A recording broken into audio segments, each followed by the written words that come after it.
A'udzu billahi minasyaitonir rajim. Bismillahirrahmanirrahim. Mancing di sumur dapatnya burung tekukur. Mancing di kota dapatnya gadis tukang cukur. Setiap umur sudah pasti terukur. Tugas kita bagaimana hidup makmur. Assalamualaikum warahmatullahi wabarakatuh. Alhamdulillah, wassalatu wassalamu ala rasulillah wa ala alihi wa mawala, amma ba'du. Sahabat-sahabatku yang dirahmati Allah Subhanahu wa taala. Alhamdulillah, kita sudah memasuki tahun yang baru. Tahun 2023. Yang mana tentu harapan kita bersama adalah tahun ini lebih baik daripada tahun yang sudah berlalu. Semangat kita harus lebih giat. Sedekah kita harus lebih banyak. Tilawah kita harus lebih mantap. Dan ibadah kita harus semakin terjaga. Dan yang terpenting adalah iman kita semakin meningkat. Teman-temanku yang dirahmati Allah Subhanahu wa taala. Dalam pantun tadi ada dua hal yang harus kita renungkan, di mana umur ini memang tidak pernah kita ketahui. Kita tidak pernah tahu berapa lama kita akan hidup di dunia yang fana ini. Meskipun kita sudah masuk tahun baru nih, kita nggak tahu apakah kita akan bisa menghabiskan tahun 2023 ini hingga akhir tahun ataukah tidak. Atau mungkin hari ini saja kita belum ada jaminan bahwa kita bisa menikmati hari esok. Karena memang tidak ada yang tahu usia kita. Usia boleh tua, usia boleh muda, tapi kematian datang kepada siapa saja yang sudah Allah takdirkan. Sebagaimana yang Allah firmankan dalam surat Al-A'raf ayat 34. Walikulli ummatin ajal. Dan untuk setiap umat itu ada waktunya, ada ajalnya. Fa idza jaa ajalum la yasta'khiruna sa'atan wa la yastaqdimun. Maka jika sudah datang waktunya atau ajalnya, maka tidak dapat diakhirkan dan dimajukan barang sesaat pun.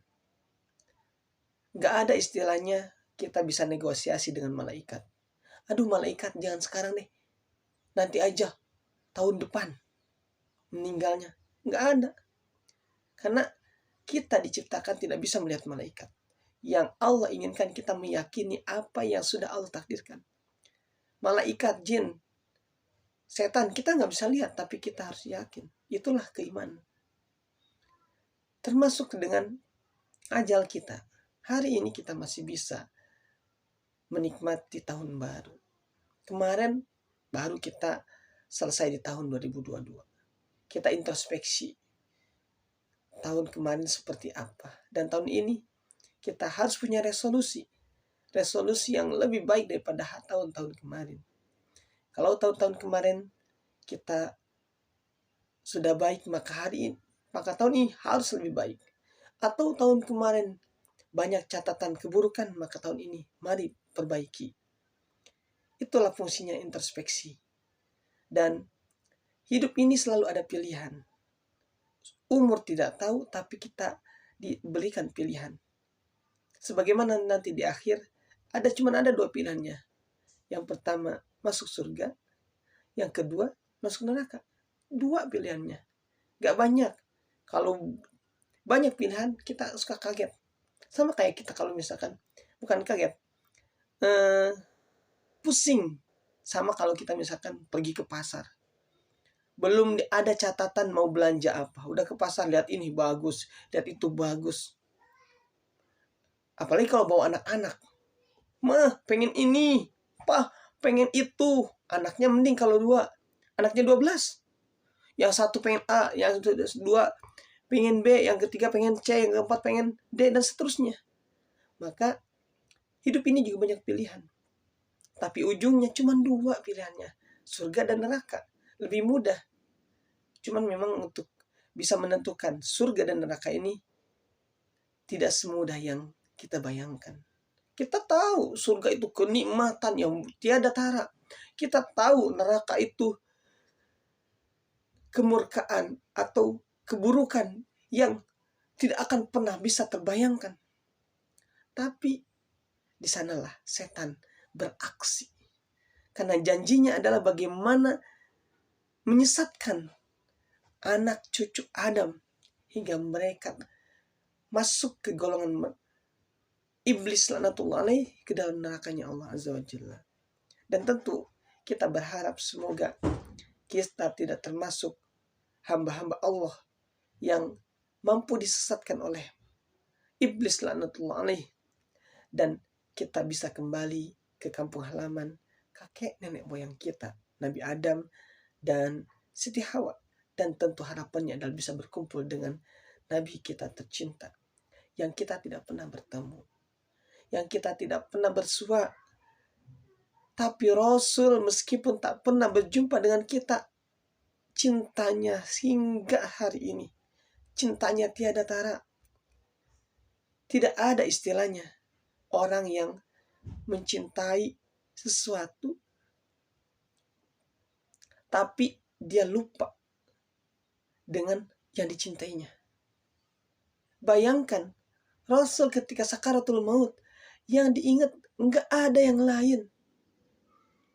Yang diucapkan ummati, ummati, ummati, umatku, umatku, umatku. Kegalauan, kerisauan beliau tentang umatnya yang dikhawatirkan nanti tidak berjumpa di surganya Allah. Beliau merisaukan itu. Dan Masya Allah, ini adalah kecintaan yang sangat mendalam kepada kita, yang belum pernah kita dijumpainya, belum pernah kita bersua dengan beliau, tapi beliau begitu cinta kepada kita. Maka sudah sewajarnya kita sebagai yang mengaku umat Rasulullah selalu bersolawat kepada beliau. Sebagai bentuk apa? Syukur kita punya Nabi, punya Rasul yang begitu mencintai kita meskipun tak berjumpa. Dan bukan hanya itu, ketika kita bersolat sejatinya adalah kita yang diuntungkan, kita yang mendapat keberkahan dari itu. Setiap solawat diberikan pahala yang luar biasa. Beda dengan ketika misalkan kita menyebut orang lain, tapi kita bersolat kepada baginda Rasulullah, itu adalah sebagai bentuk kita cinta kepada beliau, tapi kita juga mendapatkan berkah daripada kecintaan atau salat kita tersebut. Sebagaimana innallaha wa malaikatahu yusalluna 'alan nabi. Allah saja yang menciptakan dan para malaikat bersalawat kepada Nabi. Apalagi kita. Kita siapanya Rasul, kita adalah umatnya yang dicintainya. Maka sangat-sangat wajar dan sangat-sangat tidak wajar jika kita tidak mencintai beliau melebihi dari apapun. Apalagi sudah ada himbauan atau aturan bahwa kita harus lebih mencintai Allah dan Rasulnya dibanding diri kita, bahkan orang tua kita yang dari kecil, dari mulai dalam kandungan itu sudah merawat kita, sudah mengharapkan kita, sudah mencintai kita hingga kita dewasa seperti sekarang ini. Teman-temanku yang dirahmati Allah Subhanahu wa taala. Sekali lagi, bahwa umur ini kita tidak tahu. Benar-benar dia misteri. Misteri yang pasti akan ada akhirnya. Ada awal, pasti ada akhir. Dan tentu semoga dengan itu kita bisa mengisi waktu-waktu yang masih Allah berikan dengan pilihan, banyak pilihan yang Allah berikan. Tentu semoga kita mampu memilih yang terbaik, yang Allah ridhoi, yang Allah cintai.